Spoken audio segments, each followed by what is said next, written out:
Have you ever felt drained by always being too kind or accommodating to others? This question isn't just about self-reflection, but a doorway to understanding a deeper truth about human nature and the quest for balance. Imagine a place where time seems to move slower, where the chaos of the modern world fades away, replaced by the harmonious rhythms of nature. High in the mountains, where the air is crisp and the sky is a clear azure, stands a Buddhist monastery.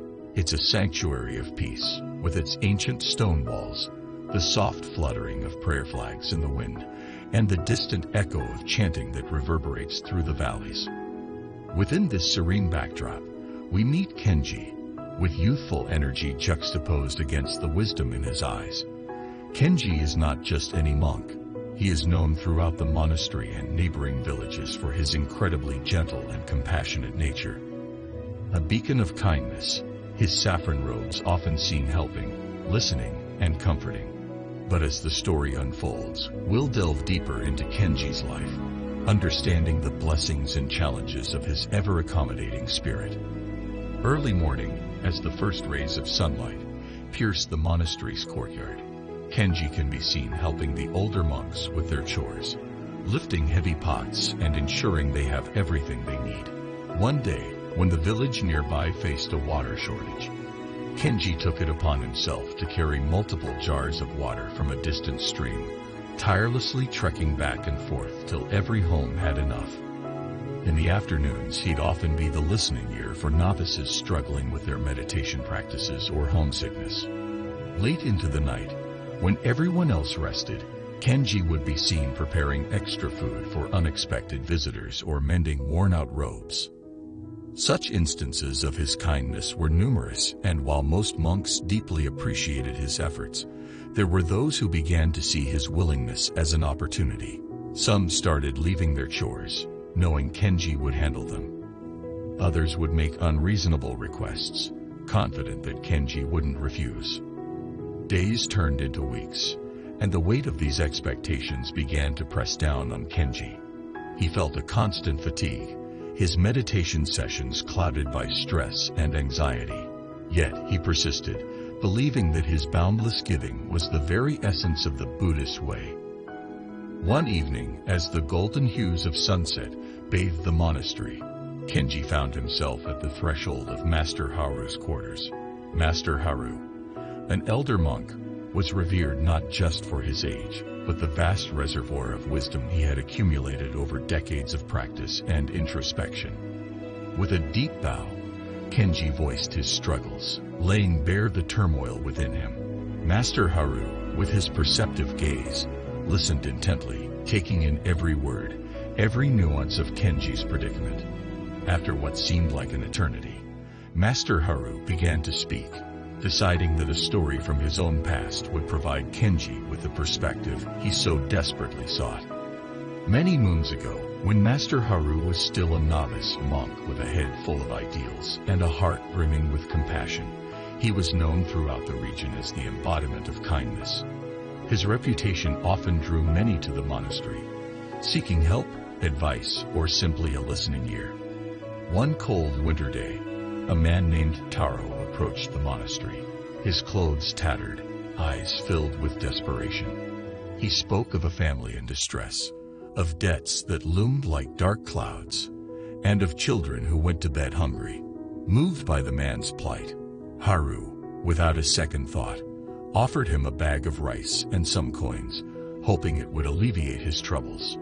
Taro, seeing Haru's willingness to help, began visiting frequently, each time with a new tale of misfortune. And each time, Haru would assist, never questioning the validity of Taro's stories.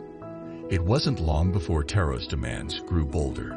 He began asking for larger sums of money, and even requested Haru to persuade the monastery to offer him shelter. One fateful day, the truth unveiled itself. Taro was exposed as a con artist who had been spinning tales to exploit the kindness of others. The rice and money Haru had given didn't go to a starving family, but fueled Taro's vices. The revelation was a blow to the young Haru, leaving him questioning his actions and beliefs. "I realized," Master Haru said, his voice tinged with the weight of the past, that my unchecked kindness, though well-intentioned, had not only harmed me, but had furthered Taro's descent into deceit and vice. I had to learn that true compassion wasn't about giving blindly, but understanding the deeper needs and acting with discernment. Master Haru, pausing to let the weight of his previous story settle, began to elucidate on one of the core teachings of Buddhism, the middle path. Kenji, he started, in our journey, we often find ourselves oscillating between two extremes. One where we harden our hearts, turning away from the world, and another where we become so open that we lose ourselves in the process. He picked up a stringed musical instrument that rested nearby, plucking the string that was too tight, producing a sharp, jarring sound. Then he plucked a loose string, resulting in a dull, lifeless thud. Just as with this instrument, Master Haru said, if we're too tight, we snap, too loose, and we can't play our part. Drawing a deep breath, he continued, the middle path is about finding that perfect tune, where we are neither too tight nor too loose. It's about discernment, recognizing when to give and when to hold back. It's about understanding that not every hand extended needs to be filled, but perhaps just held. He leaned closer, his eyes reflecting the countless sunrises and sunsets he'd witnessed. True compassion, Kenji, isn't a door that remains open for all and sundry. It's a door with a threshold, a boundary. It knows when to let in, when to shut out, and when to simply stand ajar. It's not about being soft to everyone, but understanding the moment, when to be firm, when to be gentle, and when to simply be. Kenji, absorbing every word, felt a clarity he hadn't experienced before. Master Haru's teachings were not just words but a beacon, guiding him towards a more balanced, harmonious path. As the days turned into weeks, the monastery began to witness a transformation in Kenji. Gone was the monk who would hurriedly take on every task, every responsibility, without a second thought. In his place stood a monk who was more measured, more deliberate in his actions. One morning, a novice approached Kenji with a request to complete his chores, citing a vague ailment. Instead of instantly agreeing, Kenji paused, looked into the novice's eyes, and gently suggested that he rest for the day and seek some herbal remedies. But he didn't take on the chores himself. He knew the value of self-responsibility and didn't want to rob the novice of a chance to learn. At mealtimes, when monks would ask Kenji for additional servings before others had even been served, he would kindly but firmly ask them to wait. He began to realize that saying no was not a rejection but a way to ensure fairness and balance. His interactions with the villagers too began to change. He listened with empathy, but acted with discernment, offering help that empowered rather than made dependent. The change in Kenji was evident not just in his actions, but in his very aura. He exuded a calm confidence, a serene balance that resonated with the teachings of the middle path. The monks, initially surprised by this newfound assertiveness, soon began to deeply respect it. They saw not just the kindness in Kenji's heart, but also the wisdom in his choices. Whispers of admiration echoed through the monastery corridors. Kenji has truly understood the essence of the middle path, they'd say. His transformation became a testament to the power of balance and discernment, inspiring many within the monastery to reflect and recalibrate their own paths. In a world that often extols the virtues of boundless giving and ceaseless compassion, it's imperative to remember that true kindness isn't about depleting oneself. True kindness is rooted in balance, a harmonious blend of heart and mind, of compassion and wisdom. Imagine a tree.